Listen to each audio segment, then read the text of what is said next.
kita.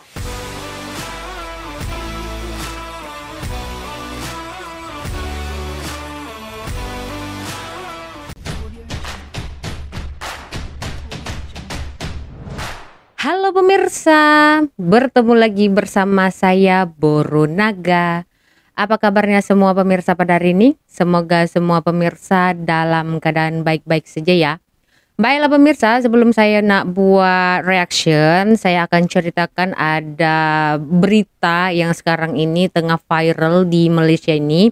Disebabkan ada pekerja rumah tangga atau asisten rumah tangga, ya bibi macam tu, yang bekerja di Malaysia ini. Ya, saya tak tahu majikannya bangsa apa, tetapi beliau berkata ya, dia bekerja selama 10 tahun tak pernah terima gaji. Dan dia tidak tahu gaji sebulannya itu, ya gaji per bulannya itu berapa pun dia tidak tahu. Dan yang mirisnya lagi, dia cerita tempat tinggal atau tempat tidur dia itu tidak disediakan. Dia tidurnya itu di ruang tamu, tilam tak ada, just tidur saja di tikar di ruang tamu macam tu. Jadi bilik tak ada. Selama 10 tahun ya. Kenapa saya tak paparkan videonya, sebab ini sedang dalam siasatan. Saya tak pasti itu cerita betul ke tidak ya. Tetapi yang kalau kita pikir selama 10 tahun dia menghadapi ya masalah seperti itu, tidak digaji ya, gajinya juga tidak tahu berapa sebulan. Terus tempat tidurnya juga nggak disediakan, hanya tidur di ruang tamu beralaskan tikar saja. Kenapa dia betah selama 10 tahun ya? Jadi kita akan dengar dulu ya video dari nasihat orang Indonesia yang bekerja secara legal di Malaysia ini, sama profesinya yaitu sebagai asisten rumah tangga di Malaysia ini. Seperti apa? Jom saksikan bersama-sama. Oke, selamat siang semua TKI Malaysia dimanapun Anda berada. Set, kalian mesti tahu kan ini apa? Ini duit ringgit. Oke, jadi di sini aku mau cerita. Ini ada duit 1.370 ringgit. Ini adalah gaji saya selama 3 hari bekerja. Kok bisa dapat 1.370? Oke, jadi saya habis kontrak itu tanggal 13 saya sudah finish kontrak, harus keluar dari Malaysia. Itu saya punya permit. Tapi di bulan Januari ini guys, saya cuma bekerja selama 3 hari saja. Dan sisanya saya coba tidur di rumah. Kok bisa kerja 3 hari dapat 1.370 ringgit? Oke, kerja 3 hari, kalau kita nggak OT, 50 ringgit saja dapat. 150 berarti kan kali 3. Dan di sini saya masih ada belen banyak. Duit apakah ini? Ini adalah duit cuti tahunan saya yang dia harus bayarkan kalau saya pulang. Habis kontrak. Tanpa harus bekerja. Tanpa harus nunggu setahun. Dia keluarkan duit cuti saya. Itulah makanya saya selalu tekankan kepada teman-teman semua, kalau bekerja di Malaysia ini, bekerjalah secara sah, legal, ikut hukum, ikut aturan. Orang pun nggak akan berani semena-mena dengan kita. Sakit, diantar kita ke rumah sakit. Betul nggak? Iya, sakit diantarkan kita ke rumah sakit. Mau pulang, saya dulu rute masuk ke Malaysia, Yogyakarta, Senai, Johor. Dan sekarang saya balik, saya minta tukar rute. Dulu 1 kali saja pesawat ya guys ya. Sekarang nggak bisa 1 kali pesawat karena tempat kita susah. Dulu lewat Batam pun boleh saya pergi ke Lampung. Kampung saya ke Lampung ya guys ya. Jadi sekarang ini mau pulang pun dia uruskan saya 2 tiket. Johor, Jakarta, Jakarta, Lampung. Berapa kos habis? Itu urusan majikan, itu urusan bos, bukan urusan kita. Itulah makanya saya tekankan kepada kalian semua kan, bagaimana enaknya menjadi TKI yang legal. Selain kita hidup senang, nggak dikejar-kejar polisi, tentram, mau kemana-mana enak, ya guys ya, dilindungi hukum. Kita pun mendapatkan hak-hak kita. 3 hari saja kerja guys. Dekat 4 juta saya boleh dapat. 3 hari saja bekerja ini. Rezeki saya, betul tak? Tapi ini pun saya dapatkan bukan senang-senang. Dulu pun saya mengurusnya pun susah juga mau masuk Malaysia ini. Tapi walaupun susah, ujungnya saya pun dapat manisnya. Oke, jadi saya tekankan kepada teman-teman semua, kalau mau masuk ke Malaysia, urus visa yang betul, ikut agensi yang betul, cari PT yang betul, confirm semua ini kalian mesti dapat ya. Mungkin malah lebih loh, mungkin malah lebih daripada ini semua, banyak kok yang lebih daripada ini semua yang saya dapat, banyak banget pokoknya ya guys ya. Itu aja pesan dari saya untuk semua teman-teman yang mau menjadi TKI Malaysia, jadilah TKI secara resmi. Kalau kalian mau hidup senang. Oke, bye-bye. Bagus ya perkongsian Akak nih. Jadi Akak nih kalau tak silap tadi saya dengar berasal dari Yogyakarta, yaitu Pulau Jawa sana ya.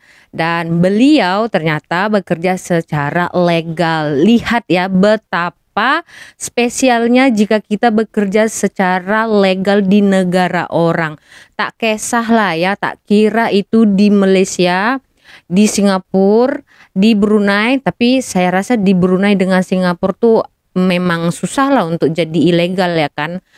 Dan negara lain lah ya. Karena apa? Jika kita bekerja secara legal, mereka ya orang di Malaysia ini atau di negara tersebut, warga negaranya menganggap kita menghormati undang-undang mereka. Tetapi jika kita ya tidak paham yang namanya untuk menghormati undang-undang mereka, bagaimana mereka mau respect dengan kita. Jadi agaknya ya Akak yang bekerja selama 10 tahun tapi tak dapat gaji itu kemungkinan contohnya dia pakai agen ya atau agent ya. Jadi ada ini sistem yang agennya yang akan terima gaji mereka dari majikan. So majikan itu akan membayar kepada agent ya. Jadi sama ada agent itu tak membagi kepada pekerja tersebut atau memang majikannya tidak membayar langsung. Tetapi kenapa sampai 10 tahun tidak ada tindakan untuk minta tolong? Kita punya kedutaan di Malaysia ini ya. Atau memang di rumahnya itu nggak ada tetangga atau jiran-jiran yang boleh teriak gitu ya, minta tolong begitu. Atau tak punya handphone. Ya mungkin karena dia tidak digaji, tidak bisa beli handphone. Jadi tidak tahu ini case-nya benar atau tidak. Jadi kita serahkan saja kepada pihak yang berkuasa untuk melakukan ya siasatan begitu. Jadi saya sarankan juga seperti Mbak ini yang menerima gaji banyak hanya kerja 3 hari, sebabkan ya cuti tahunan dia itu dibayar oleh majikannya. Ya jadi waktu dia mau end kontrak, mau pulang ke kampung halaman itu diwajibkan majikannya harus membayar kepada dia. Tiket pulangnya juga ditanggung oleh majikan. Ya. Makan dan minum pastinya ya, kesehatan juga kalau sakit diantar ke hospital. Karena apa? Kalau terjadi apa-apa kepada pekerja tersebut ya, karena dia sah datang ke negara orang ya, dia punya dokumen yang valid ya, yang sah, yang memang terdaftar di Malaysia ini, di Indonesia. Jadi kalau ada apa-apa dengan dia, majikan akan susah nantinya, akan diminta pertanggungjawaban, harus menjawab apa yang terjadi kepada pekerjanya, sehingga ya mana tahu kan, kita nggak tahu ajal begitu kan, tapi itu kan pasti harus dibawa ke pihak berwajib juga kalau dia entah meninggal ya, sakit, karena di sini tidak diperbolehkan kita mengabaikan pekerja kita. Itu untuk yang bekerja secara legal ya, saya nggak cerita yang ilegal. Setahu saya kalau yang ilegal itu ya ditanggung oleh diri sendiri ya.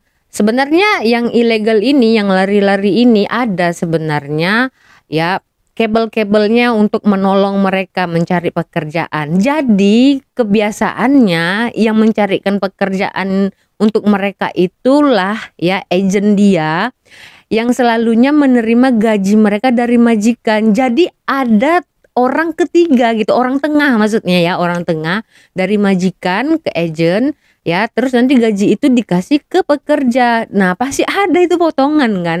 Berbeda kalau kita kerja ya secara legal, dah pasti masuk ke dalam ATM begitu, dibuatkan nomor rekening ya, account bank begitu. Jadi kita kalaupun memang tidak dibagi secara cash, dia akan transfer. Kalau saya lebih suka transfer ya, karena ada itu serah terimanya begitu kan, bukti-bukti bahwa majikan dah bayar ya, dan kita sudah menerima uang tersebut begitu. Zaman sekarang ini zaman agak susah sih sebenarnya kalau kita nggak pandai-pandai jalanin hidup Ya jangan pula nanti udah cerita yang macam-macam, ya, sebenarnya diri itu yang salah tapi ceritanya yang lain pula dengan orang lain, sehingga timbullah fitnah-fitnah begitu kan. Jadi kasihan sekali sih sebenarnya kalau memang ada ya pekerja yang tidak dibayar gaji selama 10 tahun loh, 10 tahun. Tapi kok bisa betah 10 tahun, bukan 1 tahun, bukan 2 tahun. Saya aja dulu kerja ya 3 bulan, istilahkan ya 3 bulan nggak masuk tuh gaji saya aja udah saya ribut, bising. Ini 10 tahun, luar biasa sabarnya. Jadi itulah ya buat teman-teman di Indonesia yang mau bekerja ke Malaysia atau di mana saja yang akan kalian tuju, datanglah dengan secara sah ya, agar kalian juga dilindungi oleh undang-undang di sini. Keberadaan kalian itu diketahui. Kalau kalian secara ilegal, kalian tidak diketahui kalian berada di sini begitu, karena sudah di blacklist. Ya sudah dihitamkan nama kalian. Jadi kalau kalian istilahnya dicampakkan ke laut juga nggak ada yang nyari begitu. Paling keluarga kalian lah di Indonesia yang nyari. Ya sementara kalau di sini dicari udah nggak ada begitu. Karena mereka punya data-data tuh. Apalagi sekarang sudah main biometrik kan, yang 10 jari ya kan. Jadi nggak bisa bohong begitu. Sayangilah diri kalian begitu kan. Ya datang ke negara orang dengan secara terhormat, ya kan, jangan kita mau instan-instan. Memang instan tuh yang enak ya kan, tapi ada resikonya begitu. Sedangkan yang legal aja pasti ada itu proses-proses ya, permasalahan yang akan dihadapi begitu, apalagi yang ilegal begitu. Jadi tolonglah ya, kalian dengarkanlah nasihat dari Mbak yang berasal dari Yogyakarta ini, datanglah secara legal, sah ya, karena keselamatan kalianlah yang menentukan ya. Kalau kalian memilih ilegal ya itu ditanggung sendirilah resikonya. Jadi kalau ada tindakan dari pihak berkuasa di sini entah nangkap kalian, jangan pula nanti sampai ke Indonesia kalian buat cerita begitu kan. Sementara kalian sendiri tidak memahami itu untuk menghormati undang-undang yang ada begitu ya pemirsa. Oke, jadi begitu saja di video hari ini ya. Kita berjumpa lagi di video selanjutnya. Saya Boru Naga. Terima kasih. Bye bye.